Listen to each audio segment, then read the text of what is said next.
NSA Ajit Doval. Indira हो या मोदी, सबका जीता दिल। धर्म बदलकर 7 साल रहे पाकिस्तान में। राष्ट्रीय सुरक्षा सलाहकार अजीत डोभाल एक बार फिर से चर्चा में है। दरअसल शुक्रवार को म्यांमार सेना ने पूर्वोत्तर के 22 उग्रवादियों को भारत को सौंप दिया। इनमें एनडीएफबीएस का स्वयंभू गृह सचिव राजन दामरे भी शामिल है। अधिकारियों के मुताबिक राष्ट्रीय सुरक्षा सलाहकार अजीत डोभाल खुद इस गुप्त अभियान पर नजर बनाए हुए थे। डोभाल के नेतृत्व में इसे एक अभूतपूर्व कूटनीतिक सफलता माना जा रहा है, जिसमें भारत के पूर्वोत्तर के पड़ोसी देश ने 22 उग्रवादियों को भारत को सौंपा। इससे पता चलता है कि दोनों राष्ट्रों के बीच राजनयिक और सैन्य संबंध मजबूत हो रहे हैं। हालांकि ये पहली बार नहीं है जब डोभाल ने अपनी कुशलता और क्षमता से देश के दुश्मनों को घुटने पर ला दिया हो। पढ़ाई से लेकर 32 साल के जासूसी करियर तक में उन्होंने एक से बढ़कर एक उपलब्धियां हासिल की और अपने हैरत अंगेज कारनामों से विदेश के जेम्स बॉन्ड कहे जाने लगे। अजीत डोभाल भारत के इकलौते ऐसे नौकरशाह हैं जिन्हें कीर्ति चक्र और शांति काल में मिलने वाले गैलेंट्री अवार्ड से नवाजा गया है। डोभाल कई सिक्योरिटी कैंपेन का हिस्सा रहे हैं। इसी के चलते उन्होंने जासूसी की दुनिया में कई कीर्तिमान स्थापित किए हैं। अजीत डोभाल का जन्म 1945 को पौड़ी गढ़वाल में हुआ था।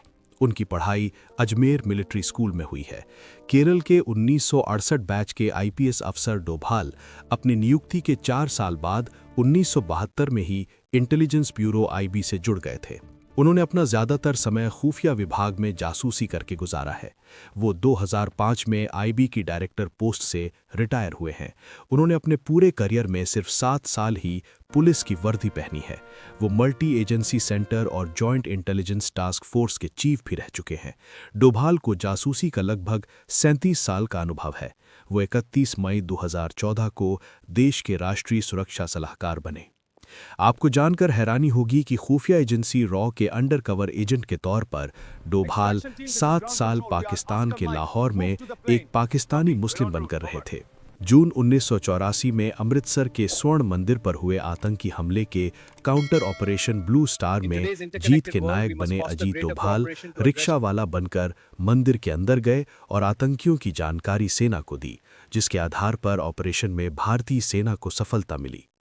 1999 में कांधार प्लेन हाईजैक के दौरान ऑपरेशन ब्लैक थंडर में अजीत डोभाल आतंकियों से नेगोशिएशन करने वाले मुख्य अधिकारी थे। जम्मू कश्मीर में घुसपैठियों और शांति के पक्षधर लोगों के बीच काम करते हुए कई आतंकियों को सरेंडर कराया। अजीत डोभाल 33 साल तक नॉर्थ ईस्ट, जम्मू कश्मीर और पंजाब में खुफिया जासूस भी रहे।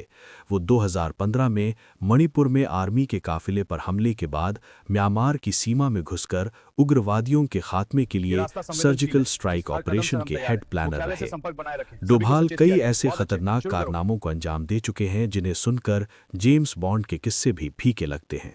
अजीत डोभाल से बड़े बड़े मंत्री भी सहमे रहते हैं। वो जहां भी गए और जो भी उन्हें जिम्मेदारी मिली उसे उन्होंने बखूबी निभाया। साल 1984 में 3 से 6 जून तक चले ऑपरेशन ब्लू स्टार को देश कैसे भूल सकता है। तब अमृतसर स्थित हरिमंदिर साहिब परिसर पर खालिस्तान समर्थक जनरैल सिंह भिंडरावाले और उनके समर्थकों ने कब्जा कर लिया था। इसको मुक्त कराने के लिए एक अभियान चलाया गया जिसे नाम दिया गया ऑपरेशन ब्लू स्टार। भिंडरावाले को पाकिस्तान का समर्थन मिल रहा था। इस ऑपरेशन में अजीत डोभाल ने एक पाकिस्तानी गुप्तचर की भूमिका निभाई और देश की सेना के लिए खुफिया जानकारी जुटाई। इसकी बदौलत सेना का ऑपरेशन आसान हो गया। भारत विरोधी कश्मीरी उग्रवादी कुक्का पारे उर्फ मोहम्मद यूसुफ पारे को अजीत डोभाल मुख्य धारा में लाए। पाकिस्तान प्रशिक्षित कुक्का 250 आतंकियों के साथ लेकर पाकिस्तान के खिलाफ हो गया था। उसने जम्मू एंड कश्मीर आवामी लीग नाम की पार्टी बनाई। कुक्का एक बार विधायक भी बना। 2003 में एक कार्यक्रम से लौटते समय उसकी आतंकियों ने हत्या कर दी थी। 1991 में खालिस्तान लिबरेशन फ्रंट द्वारा अपहरित किए गए रोमानियाई राजनयिक लिवियू राधु को बचाने की सफल योजना बनाने वाले अजीत डोभाल ही थे। डोभाल ने पाकिस्तान और ब्रिटेन में राजनयिक जिम्मेदारियां संभालीं। 1 दशक तक उन्होंने खुफिया ब्यूरो की ऑपरेशन शाखा का नेतृत्व किया। पीओके में घुसकर आतंकियों के कैंप को नष्ट करने के ऑपरेशन के पीछे राष्ट्रीय सुरक्षा सलाहकार अजीत डोभाल का बड़ा हाथ है। पीओके में अंजाम दिए गए सर्जिकल ऑपरेशन में राष्ट्रीय सुरक्षा सलाहकार अजीत डोभाल ने अहम भूमिका निभाई।